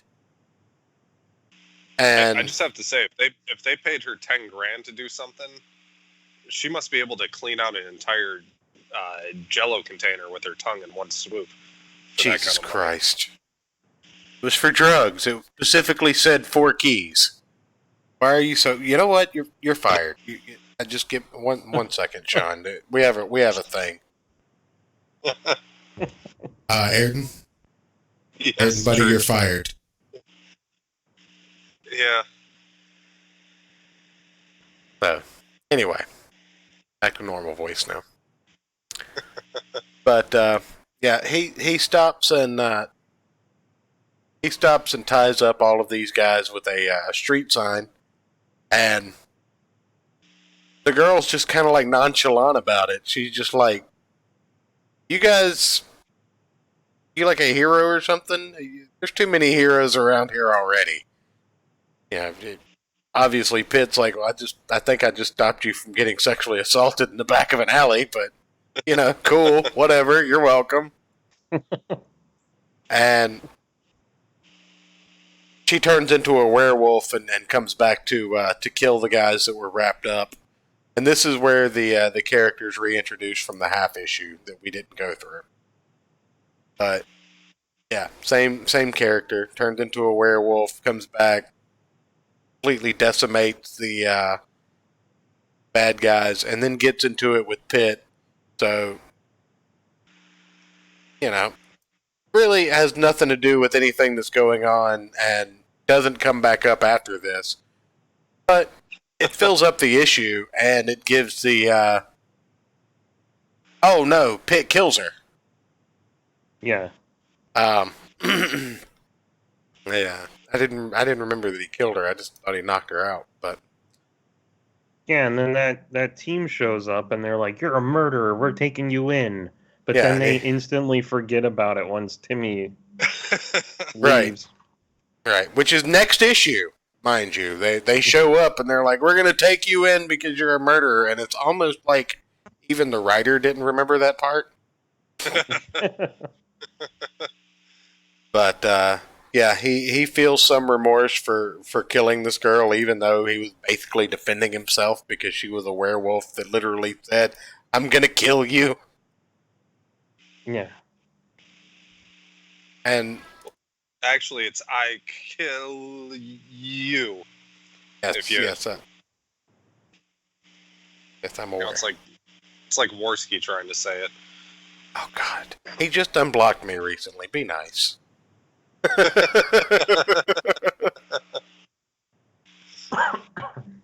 he even thumbs up the meme I made of him. Oh, all right. So yeah. So issue 6, the final issue we're looking at tonight, again, gives us absolutely nothing in the way of any kind of backstory on Pitt. We are 6 issues in, and we still really don't have any idea what the hell happened to Pitt, how he became what he became. Yeah, all we know is he's half human, half Creed. Yeah, and really strong, and has no nose. Yeah, and can regenerate, and is always covered in blood and chains. That's enough, I guess. But anyway, like you said, they're about to take Pitt in, but then Timmy has an episode. I mean, real quick though, to be fair, we've all had those weekends where we wake up covered in blood and chains, right? Well, yeah, Okay. but Like yeah, what? No, just me. yeah. So Reiki and Shiro show up to the hospital, and they're going to go help Timmy. And what we'll find out in a couple of issues is that Reiki has some kind of healing touch that can help the kid, Yeah. and apparently the subconsciousness inside. But before she can actually get there to help them, and while Pitt and the rest of her team are fighting outside in the alleys, some ninja type assassin kidnappers show up and take Grandpa and the kid onto a spaceship and take them to the Arctic, of which Pitt can sense, quote unquote, which way they've gone. And Like a there's pigeon. also, yeah, and there's also the fact that there's a transmitter on Bobby, which Shiro calls her Bobby, even though her code name is Reiki. The first time we've heard her called Bobby in 2 issues. She's strapped to the side of the ship. Pitt can track it, sense it, whatever, and does this Hulk jump and comes up short. Which So I did find kind of amusing. yeah, so Pitt That was threatened. well executed. Oh, yeah. The distance was well thought out. Just the way it was executed in the drawings. Right. Yeah, that and you just have the single like thought bubble of just shit Yeah. when he Mhm. misses. So Pitt confronts Shiro and dangles him outside of a window, a la Batman style. And the flying hero, what's his name? Does anybody know? I don't Kite. remember. Oh, Kite. Yeah, these Yeah. were the most forgettable characters. I hate to say it, but I've literally been calling him North Star the entire time since I read this. One thing Yeah. I did like earlier in this issue is when Bobby and Shiro show up to the hospital. They say this is when they say they're from like DNA something company, and Right. Shiro's I don't remember, but like I assume they're trying to be undercover, and he's still standing there with the samurai sword strapped to his back at the counter. So this new Pittsburgh has Texas rules where you can open carry a sword. Yeah, New Pittsburgh is in Texas. Oh man, New Pittsburgh is my favorite town now. So yeah, we pulled that back up so everybody could see. But yeah, just standing there with his sword, all nonchalant, and also not wearing sleeves. Definitely a '90s trait. Show off the Okay. fact that you never participate in leg day and only work out your arms ever. And How all I'll, the businessmen are. I mean, sleeves do kind of suck. Let's be real here. So I'll pull up the jump thing as well. Actually, like you said, it's really good at showing the action in the sequence, and then just the fall short. Yeah. That face on the left. Yeah. Yikes. No. Fantastic. But again, there's more fighty. The big green guy and Pitt get into it. Pitt's pissed off because he's not being able to find Timmy. So after he just completely whipped the shit out of the green guy, he's like, "All right, we're gonna go find him." He's like, "We're going the wrong way. We got to go north. I sense it." And then they're like, "Oh yeah, the ship's been telling us that too because there's a tracker on the person that's attached to the outside of the ship, but we weren't paying any attention to that until Pitt said something." And then there's a mysterious figure. We get a shot of a mysterious figure at the end of this issue, watching over Timmy, who's still in a coma. And he's apparently pulling strings, but we're not going to find out who this is just yet. What's his name? Strange from Batman. Right. Hugo Strange. Strange. Yeah, absolutely. Who is also Doctor Strange in the Marvel Universe. And was it Sean Strange of the Jedi Mind Tricks rap crew?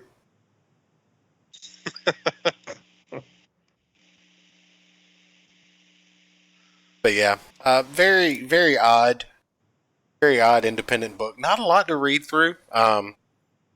You could probably read the entire comic series, and the time is taken, like the entire first 6 to 9 issues, and the amount of time it's taken us to kind of just pick through them and laugh at them. Oh, definitely. Easily. So, and it's wonderfully insane.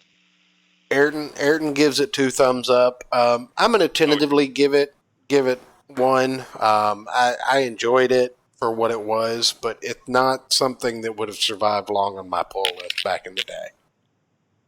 I probably would have made it through 3 issues and been like, okay, I know nothing about any of this still, and I have to reread it every time an issue comes out. So I'm out. I am kind of interested to look at the tie-in materials and read the entire thing, read the entire 20 issues, just to kind of get a feel for if it actually goes anywhere, or if it was cut off abruptly because it didn't sell or whatever. But fantastic. But my biggest interest is seeing if the later comics cross over the Gen 13 thing, because I reviewed Gen 13 a couple of months ago, and Pitt is brought into a facility with Timmy, and Timmy still has hair. So I'm wondering if they actually tried to make that work, or if it was just like throw it in. Timmy has hair again in issue 9. So, well, like I'm pretty sure it's like full on hair, like in the first issues. So I don't know if they just threw him in there to try and be like a push to get his book selling, or if they actually kept it in like a continuity type of thing. Well, I remember at the very beginning of Image, and this became a problem later on when Todd McFarlane became so successful with Spawn.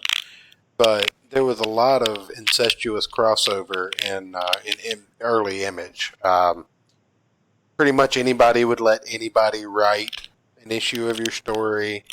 Characters would cross over here and there.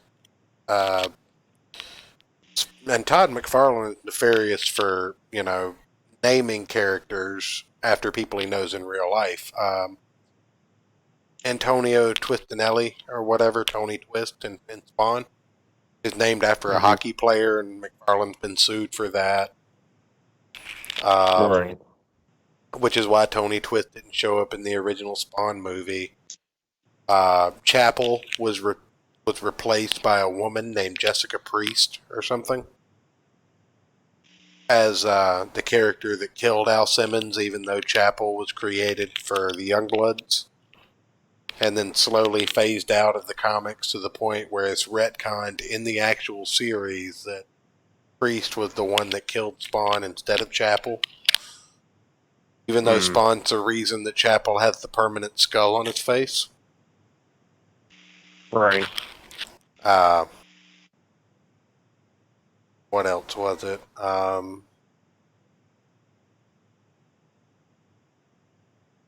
No, even in the first issue. What's that? Go ahead. No, go ahead. Even in, I think, the first issue, they mentioned something about another superpowered being, and they're like, "Is this another Youngblood?" And I was like, "Are they actually crossing over these series, or is it just a throwaway line, Easter egg kind of thing?" Well, it's a name drop to kind of tell you that the Youngbloods exist here. But yeah, like I said, there's a lot of just incestuous crossover in the early Image days because these guys loved each other. I mean, they were very happy to be doing what they were doing, and they never thought about the legal ramifications of just letting your work run rampant like that. Yeah. Yeah. I mean, McFarlane was sued no less than 5 times and had to endure a years-long court battle because of Neil Gaiman creating Angela and Medieval Spawn and Cagliostro. Gaiman came up with that? Yeah, he wrote those I issues. did not know that. Yeah, they were in a very long court battle over the character Angela, which is now a Marvel character. Yeah. She's Asgardian now because Gaiman really just wanted to flip McFarlane off that badly, I guess. That sucks.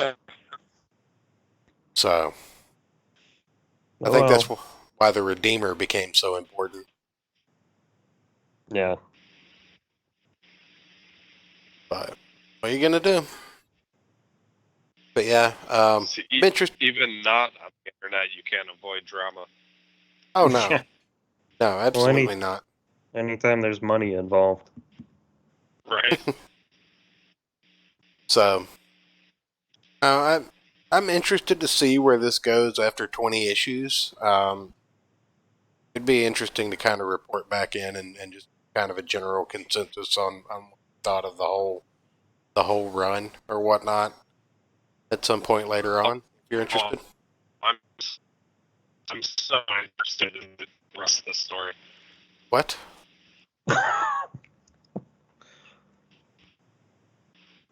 think you said you're so interested. I'm so interested in the rest of the story. Okay, you're so interested in Yeah. the rest of the story. God damn. Yeah. I got to get you a different string to call in on, man. Just tie the tin can to a different piece of string. Maybe some copper wire will carry the signal better. What about a fishing line? Go a little bit more taut. Oh, okay. Get him like a megaphone or something. That's right. Just yell out the window in my general direction, and that'll come through better. Right, Jesus hold on, Christ, let man. me figure out 30 clicks All right. east. in that general direction. Yeah. But, no, we can definitely get through the rest of this. Probably wouldn't take more than 3 hours to read all 20 issues. Yeah. But, like I said, I want to look at the darkness stuff, the crossover, and whatnot. Now, I do think it's really odd, just looking at Dale Keown's image. He did Darkness Volume 2, Darkness and Pitt. He did some Tomb Raider work. And, he did a little bit of giant size Incredible Hulk for Marvel. It's Dragon Force in 88 and Dragon Ring in 87. Samurai in 86 and some Warlock in 88. Apparently wrote one issue of Superman for DC. But he doesn't One have issue. Yeah, he doesn't have that prolific of a career after Pitt. He did do some stuff, like I said.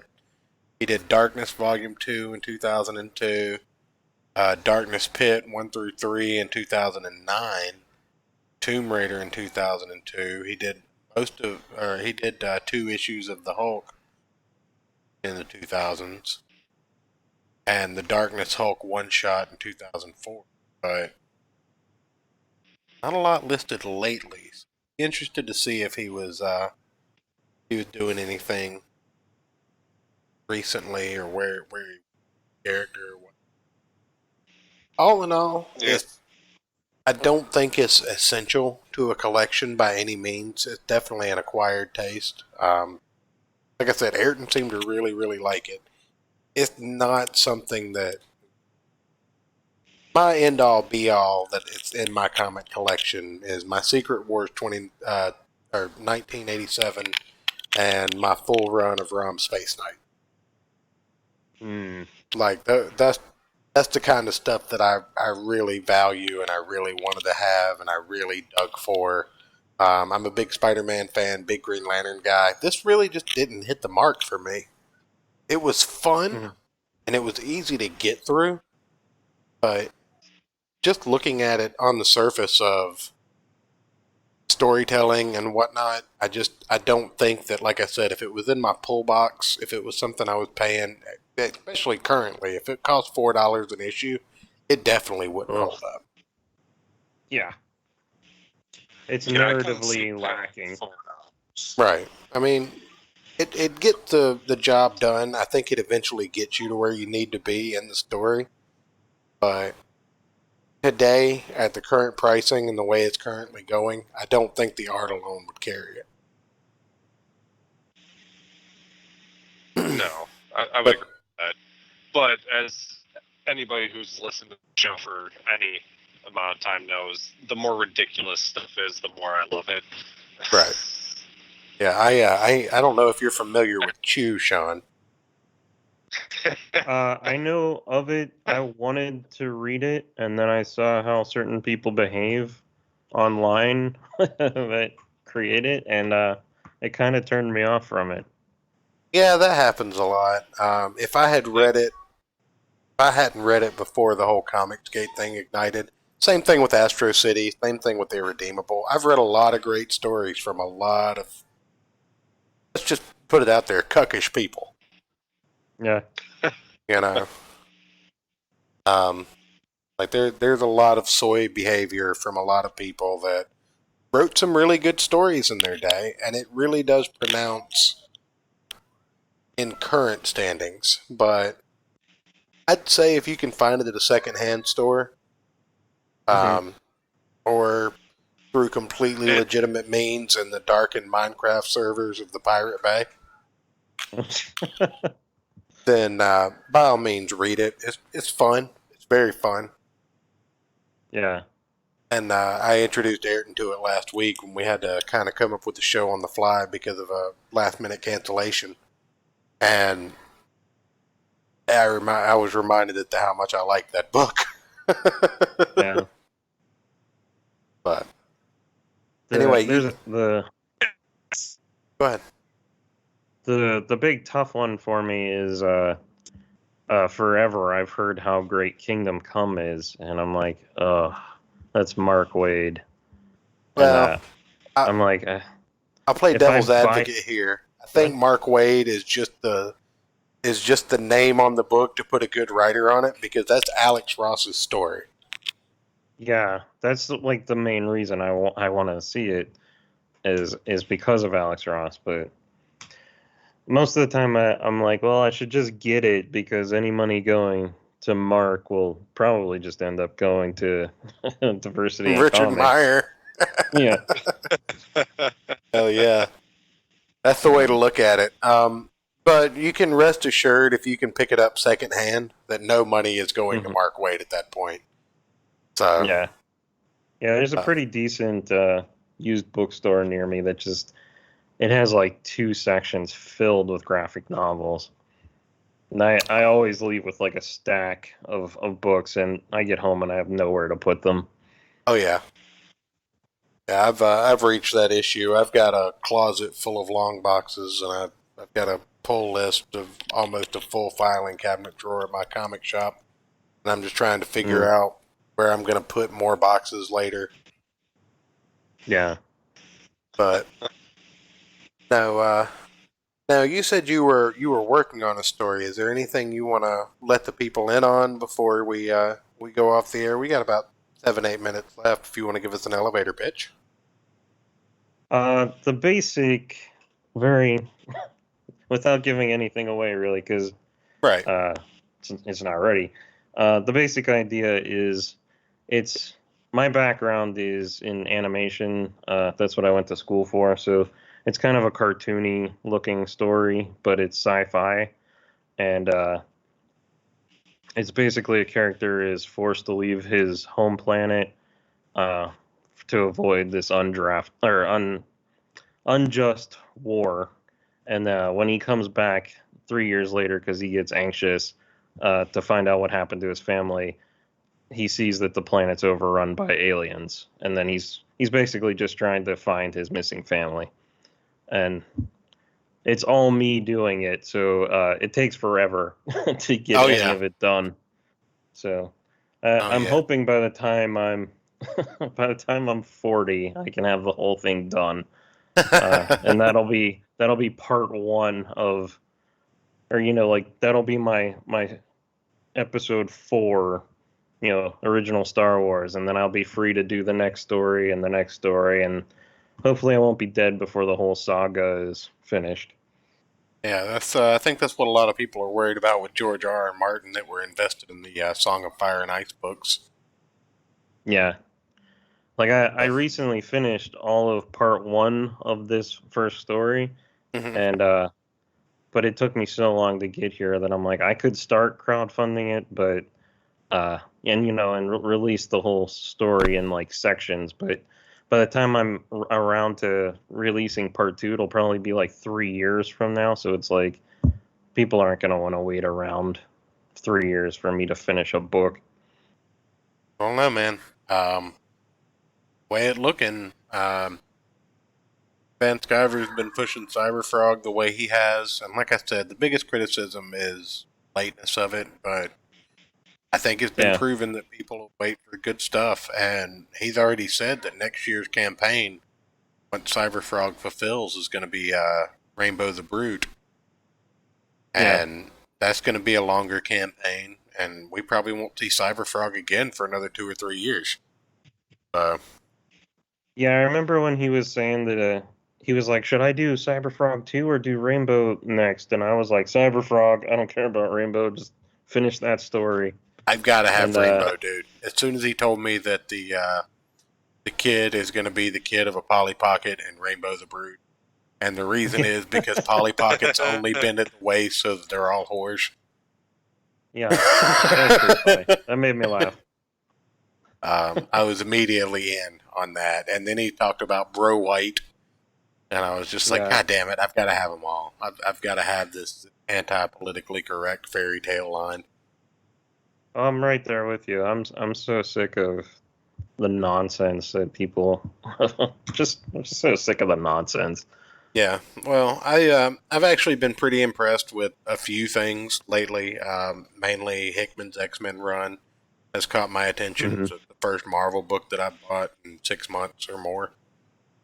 Maybe Yeah. even in 2019, except for True Believers books. It may be the first Marvel book that I've actually bought, except for review copies of, like something that I was actually interested in. The But Hickman hasn't let me down yet, and I've read his Fantastic Four run. I read his Avengers run. I read his Secret Wars. I read. I'm currently reading East of West. Is that? I think that's still coming. Nice. So I mean, he's never let me down as a writer, and I've never seen a post of his on social media. So I plan to keep it that way. That's one thing. That's I great. just I can't follow creators on social media. I have that same problem. If Yeah. if I see somebody that I respect, like I don't follow Alex Ross, even though I love his artwork.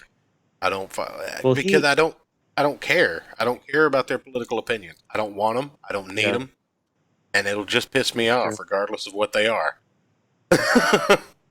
Well, everything I see from Alex Ross is just him posting paintings that he does. I never see him say anything. I'm like, oh god, that's refreshing.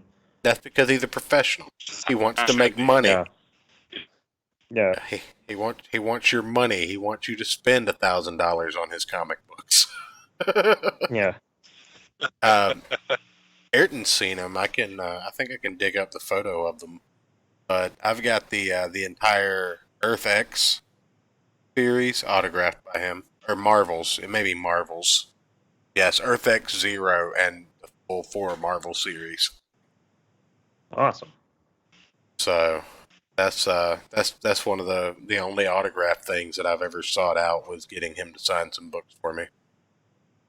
But It's worth it. oh yeah, absolutely. People are like, "How much are those?" And I'm like, more than you have.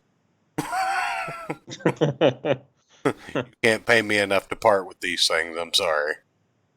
But Yeah. they're worth more than that to me. Yeah. I always thought he was good, and then I found out how much he loves the old Flash Gordon movie, and I was like, I want to be your friend. Yeah. I just want him to keep creating stuff because his process is utterly amazing. He did all the covers for Astro City for the longest time. Yeah. Another amazing comic book that'll probably be underappreciated now that Kurt Busiek has come out and stated all the things that he has and hated on his fan base. I can't keep up with it. It's like every day, someone else. Oh yeah. Yeah, it's like I said, I can't follow creators anymore. That one's the one that broke my heart. That one's the one that hurt the most to me. Because, Yeah. you know, there was some progressive stuff in Astro City, but it wasn't outlandish. It wasn't outside of normal. It was just progressive stuff, and it fit with the story. It, it worked well. I think the first issue of Astro City is it's the story of their Superman equivalent character, and he goes home and he goes to sleep after fighting crime all day, and he dreams about flying. And then he gets up and he clocks himself flying throughout the day, and even though he circles the globe multiple times, he's in the air for a grand total of like 4 minutes. Huh. And that's just it's one of the most amazing comic books I've ever read, like as a series, because I've read most of it up to the last volume coming out of C, I think. Vertigo? Remember. But I had to cut it off on this last volume because you could start to see that kind of social justice creep in, and then he started mouthing off on Twitter, and I'm like, I can't give you my money if you hate me. Yeah. You know? The only book from Marvel that I currently get, well, two of them, is the Conan ones, and they've been pretty decent so far. There was one issue where I call it Conan the Barbarian meets the Spice Girls, and that one was a little rough, but so far they've been good. I've always thought that was kind of a weird callback. Of all the properties that they could bring back and work with, Conan? Really? Yeah. Because I don't know if you intended for that to happen, but that was actually kind of a cool one. Because why not? Yes, I totally did that on purpose. All right. It just seems like such a weird choice. Like, why bring Conan back in 2019? Like, you're either going to do it poorly or it's going to not be well received by your new target demographic. What's wrong with you? Yeah, it's been all right. And well, just you wait. Conan's going to turn out to be trash. I keep expecting it. Yes, ma'am.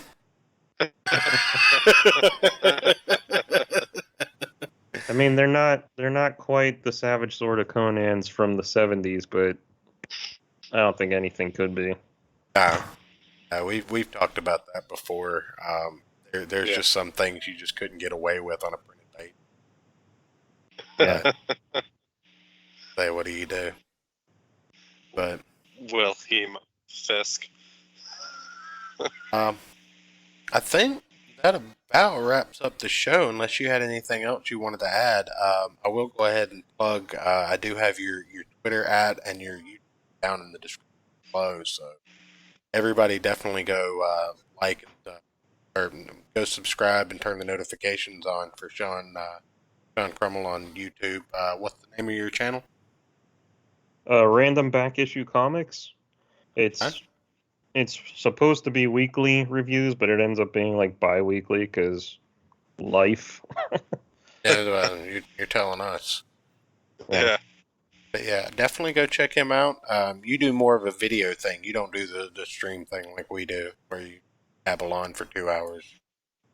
I would like to, but I think I would be the only one showing up for it. Well, that's where we started off. Don't feel bad. Yeah. You do like I do.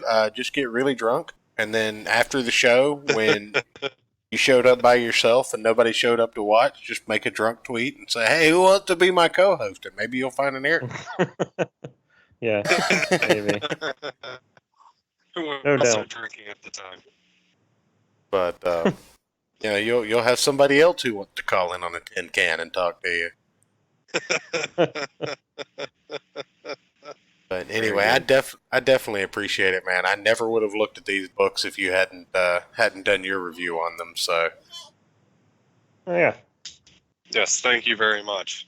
I for They were sure. a ton of fun. I guess because Ayrton's either gonna make me do it if I don't do it. Second, baby, I'm almost done. I told you my 2-year-old liked to join the show right at the end. But anyway, we're probably going to go back through the first 20 issues and maybe even some of the auxiliary material from more recent times. So if you'd like to come back on and review the whole thing, we're not going to go through it issue by issue like we did today. But if you'd like to talk about the Pit and either correct us on being terribly wrong or agree with us that it never made sense and it never will, and we'd love to have you back. Oh, that'd be great. Just give me a heads up so I can find all those issues. Oh yeah, definitely no problem. And if I can find digitals, I'll send them over. That'd Sometimes be you great. can, sometimes you can't. But Yeah, I'll order sometimes them. sometimes it's a random issue of Omega Men, and it just happens to be the first appearance of Lobo, and it costs like $1 million. Ooh, yeah, that does happen. But usually what I try to do, especially with the cheaper stuff, is order it off Amazon, and I don't feel so bad about trying to find a copy of it to send to Eric, so that he doesn't have to do that. Yeah. Yeah. Yeah, that'd be Anyway, cool. Let me know. thank you again, and if you have anything left to say, go ahead and get it out now, because go ahead and get us. I'm good. Just check me out on Random Back Issue Comics. My name's Sean Krummel, and yeah, All right, well, thank you again, man. Ayrton, you got anything before I thanks. get us out of here? No, I'm saving my really stupid joke for tomorrow's show. God damn it. Okay. Good All right, man. Well, thank night, you again. everybody. Thank you again, everybody. Be sure to drop a like. Go check out Sean's channel. Subscribe. Hit the bell. Watch his content. Share it with your friends. All that good stuff. And we will see you again tomorrow night, same time.